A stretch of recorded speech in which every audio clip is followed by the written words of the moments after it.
Today, I'll guide you through the process of creating and obtaining your Twilio API key, which is essential for integrating Twilio's communication features into your apps. Start by logging into your Twilio console.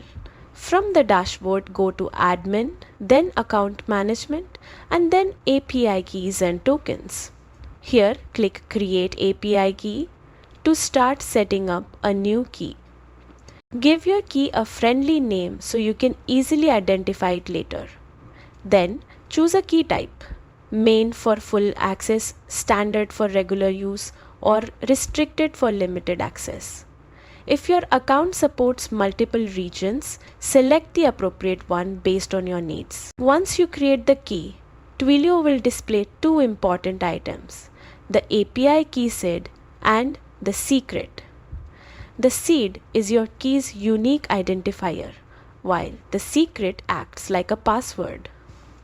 Important: the secret is shown only once, so copy it and store it securely in a safe location like a password manager.